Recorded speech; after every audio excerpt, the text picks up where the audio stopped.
हिंदी पत्रकारिता दिवस धूमधाम से मनाया गया। बरेली 30 मई 2025 ऑल इंडिया मजलिस-ए-इत्तेहादुल मुस्लिमीन AIMIM के महानगर अध्यक्ष अन्य सकलैनी अंसारी के नेतृत्व में हिंदी पत्रकारिता दिवस बड़े उत्साह के साथ मनाया गया। इस अवसर पर संगठन के कई प्रमुख पदाधिकारी और कार्यकर्ता उपस्थित रहे। कार्यक्रम में पश्चिमी उत्तर प्रदेश अध्यक्ष मेहताब चौहान, पश्चिमी उत्तर प्रदेश महासचिव शादाब SK, मेजर रेहान अंसारी, पश्चिमी उत्तर प्रदेश नवाबगंज विधानसभा प्रभारी सचिन, मंडल अध्यक्ष यूथ फैसल शेख, जिला सचिव यूथ फिरोज खान, बिहार नगर अध्यक्ष फैजान जाफरी, सैफ मुनीर, संगठन मंत्री यूथ मोहम्मद अब्बास, पूर्व बिथरी विधानसभा प्रभारी रिजवान खान सहित अन्य गणमान्य लोग शामिल हुए। अन्य सकलैनी अंसारी का बयान। महानगर अध्यक्ष अन्य सकलैनी अंसारी ने कहा, हिंदी पत्रकारिता ने समाज को जागरूक करने और सच्चाई को सामने लाने में महत्वपूर्ण भूमिका निभाई है। पत्रकारिता लोकतंत्र का चौथा स्तंभ है और हमें गर्व है कि हिंदी पत्रकारिता ने हमेशा समाज के हित में कार्य किया है। हम सभी पत्रकारों के प्रति सम्मान व्यक्त करते हैं और उनके साहस और निष्ठा को सलाम करते हैं। पश्चिमी उत्तर प्रदेश महासचिव शादाब SK ने अपने बयान में कहा, हिंदी पत्रकारिता ने जनता की आवाज़ को बुलंद करने का कार्य किया है। ये दिवस हमें पत्रकारों के संघर्ष और समर्पण को याद करने का अवसर देता है। हम सभी को मिलकर निष्पक्ष और सशक्त पत्रकारिता को बढ़ावा देना चाहिए।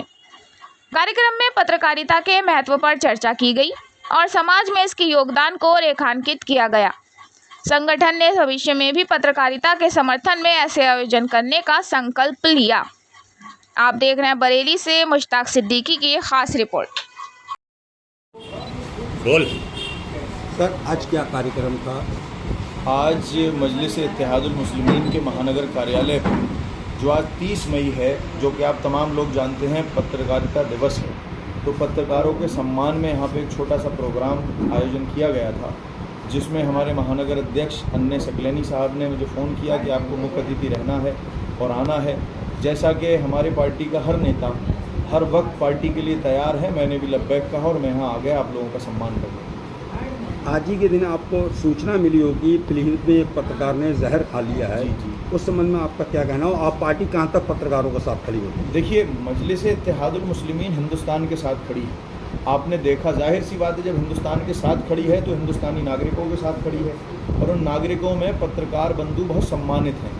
ख़ास करके आप लोग जो कि नेशनल मीडिया जो जिस तरह से एक नैरेटिव सेट करके गलत सलत खबरें देता है, आपने अभी जो हमला हुआ था पहलगाम में उसमें भी देखा, कई बड़ी गलत खबरें चली, लेकिन आप लोग जिस तरह से निष्पक्षता के साथ खबर चलाते हैं, मजलिस-ए-इत्तेहादुल मुस्लिमीन देश की मीडिया के साथ खड़ी है और पीलीभीत में जो पत्रकार बंधु ने हमारे जहर खाया है, हम उसके लिए गुजारिश कर रहे हैं और अधिकारियों से मांग कर रहे हैं कि निष्पक्ष जांच हो कि आखिरकार मसला क्या है।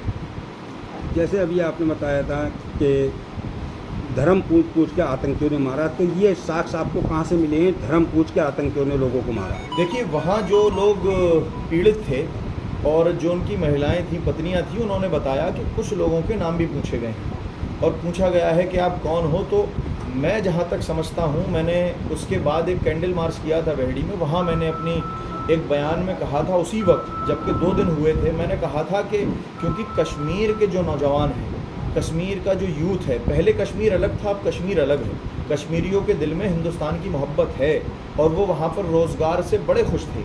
यहाँ से पर्यटन बड़ी तादाद में जाता था। पहले आप देखेंगे, अब से 15 साल पहले लोग डरते थे कश्मीर जाने में, हिंदू भी मुसलमान भी, लेकिन अब बेधड़क जाने लगे थे और उन लोगों ने वहाँ पर एक रोज़गार तलाश करके देश के साथ खड़े हुए थे। इस सिर्फ पाकिस्तान के जो लोग थे, पाकिस्तान के जो कातिल आए थे हिंदुस्तान, पाकिस्तान का इसके पीछे जो मकसद था, सबसे बड़ा मकसद जो लगता था वो ये था कि वो चाहते थे वहाँ से रोज़गार ख़त्म हो जाए। जब रोज़गार ख़त्म होगा तभी तो वहाँ के नौजवानों के हाथ में बंदूक दी जाएगी, उन्हें देश के खिलाफ बरगलाया जाएगा।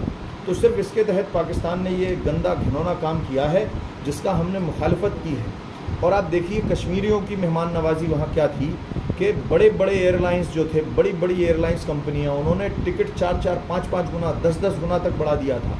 लेकिन आपने देखा होगा, ऑटो यूनियन वहाँ की जो थी, होटल यूनियन, रेस्टोरेंट यूनियन वहाँ की जो थी, टैक्सी यूनियन थी, सब ने होर्डिंग बोर्ड्स लगा रखे थे कि यहाँ के जो भी पर्यटन है जो रुकना चाहें वो रुक सकते हैं, जाना चाहें उनको हम फ्री उनके मुकामों तक छोड़ के आएंगे। ये फ़र्क है अब पहले के कश्मीर में और आपके कश्मीर में। ये बात किसी भी कीमत पे पाकिस्तान बर्दाश्त नहीं कर सकता।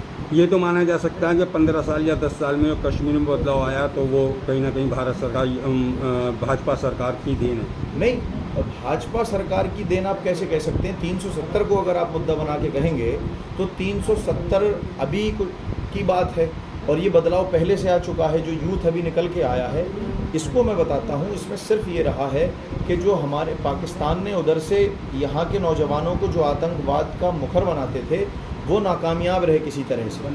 जब वो नाकामयाब रहे तो वहाँ खुशहाली आने लगी, लोग जाने लगे। कश्मीर पहले से भी मेहमान नवाज था। कश्मीर के लोग सिर्फ अपना हक चाहते थे। कश्मीर के लोग आज एजुकेशन में भी आगे थे, उनको सरकारी नौकरियां भी मिलने लग गई थी, इसलिए वो लोग सब ठीक थे। आप किस तरह से स्वागत करते हैं? भाजपा घर घर सिंदूर भेज रही है, सिंदूर अभियान का किस तरह से स्वागत करते हैं? हम बिल्कुल स्वागत नहीं करते इसका, क्योंकि मुझे जहाँ तक लगता है कि जिस तरह से सिंदूर एक बहुत अहम चीज़ है, एक सुहागन के लिए उसका सुहाग बहुत बड़ी चीज़ है। अब कोई ऐरा गैरा कोई भी आकर के आपको सिंदूर दे जाएगा और आप सिंदूर लगाएंगे। अब भारतीय जनता पार्टी इसका पॉलिटिकली यूज़ करना चाहती है, जो मैं मानता हूँ बिल्कुल सरासर गलत है। इसको रोकथाम के लिए कोई कदम उठाती है आपकी पार्टी क्या? नहीं, क्योंकि महिलाओं का सम्मान की बात आती है। देखिए, इसको रोकने के लिए पार्टी क्या बात करेगी आप बताइए। हम लोग बयान दे करके इसमें कोई विरोध तो कर नहीं सकते। ये तो वो लोग सोचे जिनके यहाँ सिंदूर आ रहा है, और मुझे लग रहा है पार्टी को इसका विरोध करने की ज़रूरत नहीं पड़ेगी। 80% लोग जो सिंदूर लेके जाएगा उसको वापस कर देंगे उसका सिंदूर।